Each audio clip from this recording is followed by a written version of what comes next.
Hello everyone, আজকে ক্লাসে আমি তোমাদের নিচে করি 5.8 এর প্রথম যে চারটা প্রবলেম দেওয়া আছে এই চারটা প্রবলেম সলভ করে দেব। তো আমাদের 1 নম্বর প্রবলেমটা দেওয়া আছে 8 × 8 × 8 কে 2 এর ঘাত আকারে প্রকাশ করি। মানে আমাদের 1 নম্বর প্রবলেমে বলছে 8 × 8 × 8 এই তিনটা আট কি গুণ আকারে আছে, এটাকে আমাদেরকে 2 এর ঘাত আকারে প্রকাশ করতে হবে। এর জন্য আমরা প্রথমে আটকে কি উৎপাদকে বিশ্লেষণ করে নিব। দেখো, আমরা যদি আটকে উৎপাদকে বিশ্লেষণ করি তাহলে আমরা প্রথমে কি বাদ দেবো? 2। 4 দুগুণ কত হয়? 8। তারপর আবার আমরা কি 2 বাদ দেবো, তাহলে কি 2 2 কত হয়? 4।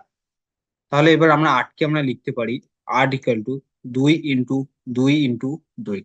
আমরা যেহেতু সূচক জানি তাহলে এখানে দেখো সবগুলোর নিধান সেম আছে, তাহলে কি এদের সূচক গুলো আমাদের কি করতে হবে রে? যোগ করতে হবে। তাহলে যোগ যদি করি তাহলে এর মাথায় এক আছে, এর মাথায় এক, এর মাথায় এক, তাহলে এক এক এক তিনটা একে যোগ করলে কত হবে? 3। তাহলে এখানে আমাদের হয়ে যাবে 2 এর পাওয়ার কত? 3। তাহলে দেখো আমরা 8-এর পরিবর্তে আমরা কি লিখতে পারি? 2 এর পাওয়ার 3 লিখতে পারি। তাহলে এখানে আমরা লিখবো 8-এর বদলে 2³ ইন্টু 2³ ইন্টু 2³ দেখো, এবার আমরা একটা সূচকের আমরা কনসেপ্ট জানি যে যদি নিধানটা আমাদের একই থাকে আর সেটা যদি গুণ আকারে থাকে তাহলে আমাদের সূচকগুলো কি করতে হয়? যোগ করতে হয়। এখানে আমাদের হচ্ছে এখানে আমাদের নিধান হচ্ছে কত? সবগুলোতে নিধান 2, এখানেও 2, এখানেও 2। আর এখানে সূচক কত আছে? সূচক আছে 3 3 3। তাহলে আমাদের নিধানটা একই আছে আর সেটা কি আকারে আছে? গুণ আকারে আছে। তাহলে আমরা সূচকটা কি করে দেব? যোগ করে দেব।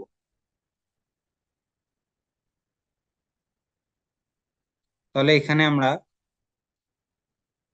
তাহলে এখানে আমরা দেখো এই তিনটা নিধান না লিখে একটা নিধান লিখবো। কি লিখবো? 2। আর এর সূচক গুলো কি করে দেবো? যোগ করে দেবো। যোগ করলে আমাদের কি হবে? 3 + 3 + 3। তাহলে এখানে কত হয়ে যাবে? 2 এর পাওয়ার কত হয়ে যাবে? 3 3 6 আর 3 9। তাহলে এটাকে আমাদের কি করতে বলছে? 2 এর ঘাত আকারে প্রকাশ করতে বলছে। আর 2 এর আমরা যদি ঘাত আকারে প্রকাশ করি তাহলে এখানে 2 এর ঘাত কত আসলো? 9 আসলো। তাহলে 1 নম্বর অঙ্কটা আমাদের কি কমপ্লিট। এবার 2 নম্বর অঙ্কটা কি বলছে যে 25 × 25 × 25 কে 5-এর ঘাত আকারে প্রকাশ করি। 2 নম্বর অঙ্কটা একই মতো করে করতে হবে। প্রথমে 25 কে কি করতে হবে? উৎপাদকে বিশ্লেষণ করতে হবে। আমরা যদি 25 কে উৎপাদকে বিশ্লেষণ করি তাহলে পাবো, প্রথমে 5 বাদ দিব।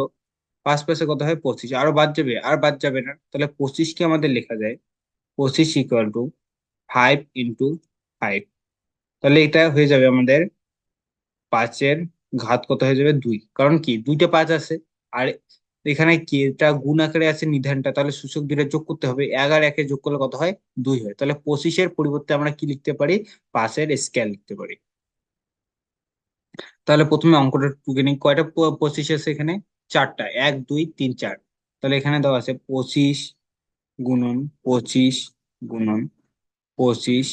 × 25 আর এই চারটায় কি আকারে আছে? গুণ আকারে আছে।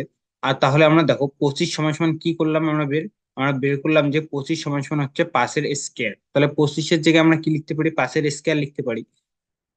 25-এর জায়গায় আমরা কি লিখবো? 5-এর স্কয়ার লিখবো। এই 25টার জায়গায় আমরা কি লিখবো? 5-এর স্কয়ার ইন্টু 5-এর স্কয়ার ইন্টু 5-এর স্কয়ার।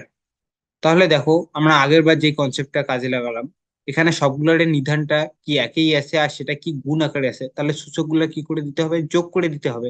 তাহলে এখানে নিধান কত আছে? 5। এখানেও 5 আছে। সব জায়গায় আমাদের আমাদের নিধান কত? 5। তাহলে সূচকটা যোগ করে দেব। তাহলে সবগুলো নিধান না লিখে আমরা একটাই লিখবো। কি লিখবো? 5। আর এদের সূচকগুলো যোগ করে দিব। যোগ করলে আমাদের হয়ে যাবে 2 + 2 + 2 + 2। তাহলে আমরা এখানে পেয়ে যাব কত? যোগ করলে আমাদের হয় 2 দিয়ে 4, 4 দিয়ে 6, আর 6 আর 2 কত হয়? 8 হয়। তাহলে এখানে হয়ে যাবে 5-এর পাওয়ার 8।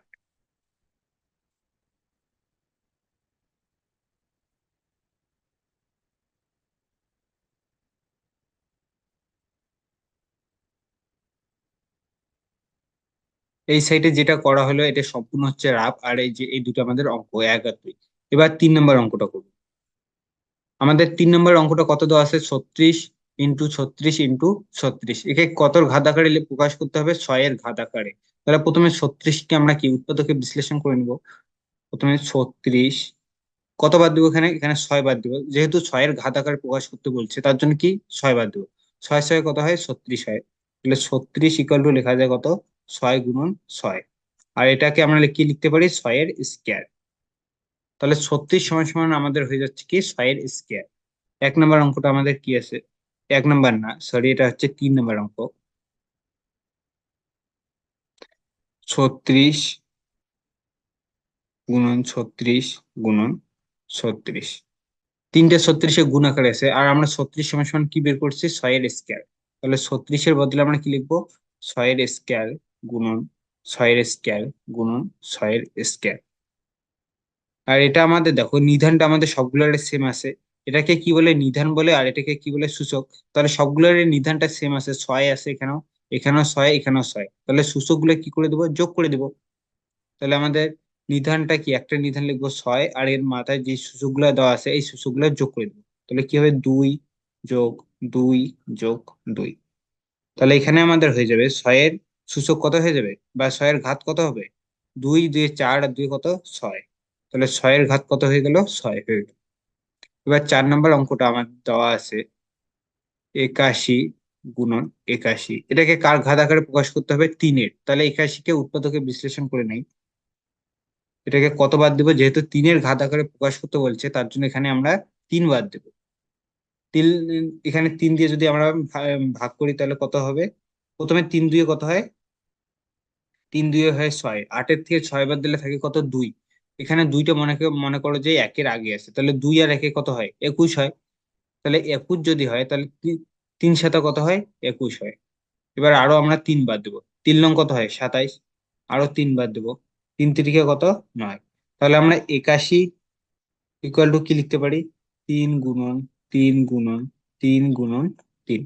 এখানে কয়টা 3 আছে? 4টা। তাহলে এখানে যদি 4টা 3 থাকে আর এর সবগুলোর মাথায় কিছু নেই, মানে কি আছে? 1 আছে। তাহলে আমরা যদি 4টা একে যোগ করি কত পাবো? 4 পাবো। তাহলে এখানে নিধান হয়ে যাবে 3 আর ঘাত হয়ে যাবে 4। তাহলে 81 ইকুয়াল টু কত হয়ে গেল? 3 টু দি পাওয়ার 4। তাহলে 81-র পরিবর্তে আমরা কি লিখবো? 3 টু দি পাওয়ার 4। তাহলে 81 এর পরিবর্তে আমরা লিখবো 3 to the power 4 into 3 to the power 4। যেহেতু এখানে নিধানটা একই আছে, এখানেও নিধান 3, এখানেও 3, তাহলে নিধানটা যদি একই থাকে তাহলে একটা নিধান লিখবো 3, আর এদের ঘাত দুটো কি করে দেবো? যোগ করে দেবো। তাহলে 4 + 4। 4-এর এখানে কত হয়ে যাবে? 4 আর 4 যোগ করলে হয়ে যাবে 8।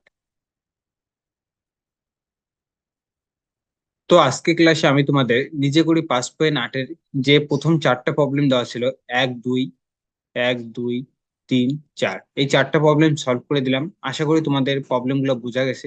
তো আজকে ক্লাসটা এখানেই শেষ করছি। বাই।